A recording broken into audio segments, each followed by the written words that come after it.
Selamat pagi Pak, perkenalkan nama saya Jonas Friyaungurungan dengan NPM 230615422. Dan pada video ini saya akan menjelaskan terkait toksikologi yang ada di dunia kerja. Yang dimana karena saya sendiri dari jurusan teknik sipil, saya akan menjelaskan bahan-bahan kimia apa aja yang ada di dunia teknik sipil.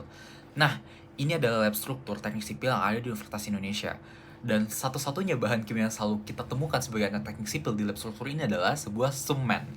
Sebuah semen potongan komposit. Nah, apa sih semen ini? Nah, semen ini adalah sebuah bahan ikat hidrolis yang paling umum digunakan dalam dunia konstruksi, di mana fungsi utamanya adalah sebagai perekat ketika dicampur dengan air, pasir, dan kerikil, dan akan membentuk sebuah beton atau mortar. Di mana semen ini digunakan hampir di semua infrastruktur teknik sipil, mulai dari gedung, pencakar langit, jembatan, bendungan, hingga pengerasan jalan. Yang dimana bahan-bahan pembentuk dari semen ini adalah terdiri dari kalsium silikat, kalsium aluminiat, kalsium sulfat, dan sejumlah kecil magnesium oksida serta senyawa krominium. Nah, selanjutnya ini adalah beberapa label GHS dari semen itu sendiri. Yang pertama, korosif atau iritasi. Nah, dapat menyebabkan iritasi kulit dan dapat menyebabkan kerusakan mata yang sangat serius. Nah, selanjutnya adalah bahaya serius. Artinya apa? Apabila terjadi kontak lama dengan kulit saat basah dapat menyebabkan luka bakar kimia. Dan selanjutnya adalah bahaya kesehatan.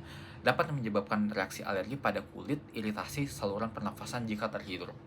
Nah, selanjutnya adalah tindakan-tindakan apabila kita mengalami hal tersebut atau tindakan pertolongan pertama. Yang pertama, apabila semen tidak sengaja terkena pada mata. Hal yang pertama yang harus dilakukan adalah kita harus membilas mata kita dengan air mengalir selama 15 menit. Kita harus melepas lensa kontak apabila ada dan kita harus segera mencari bantuan medis. Yang kedua, apabila terkena kontak kulit. Nah, karena semen ini cukup berbahaya apabila terkena langsung dengan kulit, nah langkah yang harus dilakukan adalah kita harus mencuci area dengan air dengan sabun netral. Dan apabila terjadi luka bakar dan iritasi, kita harus segera menghubungi dokter. Dan selanjutnya yang ketiga, apabila tidak sengaja tertelan, langkah yang harus dilakukan adalah kita harus membilas mulut dengan air dan langsung menghubungi dokter.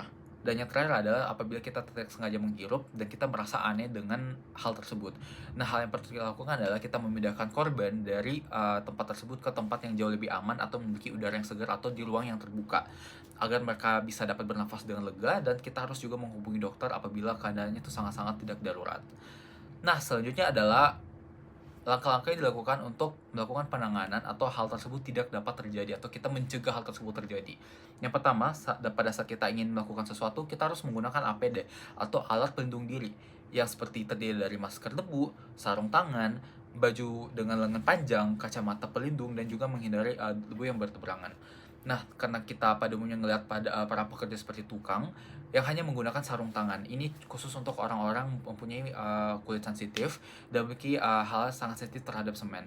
Jadi harus menggunakan APD yang lengkap. Tetapi seperti tukang yang terbiasa terpapar dengan hal ini cukup menggunakan sarung tangan saja karena dia sudah terbiasa dengan hal tersebut. Dan sebenarnya adalah proses penyimpanan dari semen komposit ini. Hal yang harus dilakukan untuk penyimpanan itu adalah kita harus menyimpannya di tempat yang kering, sejuk, dan memiliki ventilasi yang baik. Kita harus menjauhkan semen ini dari kelembapan karena semen akan mengeras dan akan kehilangan fungsinya apabila dia mengeras. Dan selanjutnya, langkah-langkah penanganan tumpahan apabila semen ini tidak sengaja tumpah, apa yang harus kita lakukan? Yang pertama, kita lakukan penyedotan dengan cara menggunakan vakum, dengan menggunakan filter HEPA agar debunya tersebut tidak bertebar kemana-mana. Yang harus dihindari adalah menggunakan sesuatu yang bertekanan udara seperti kompresor. Karena apabila kita melakukan tersebut, dia akan menyebar ke berbagai tempat yang dimana hal tersebut memperburuk keadaan. Jadi kita harus menggunakan penyedot debu agar hal tersebut tidak memperburuk keadaan atau mengatasi semen tersebut menyebar ke berbagai tempat.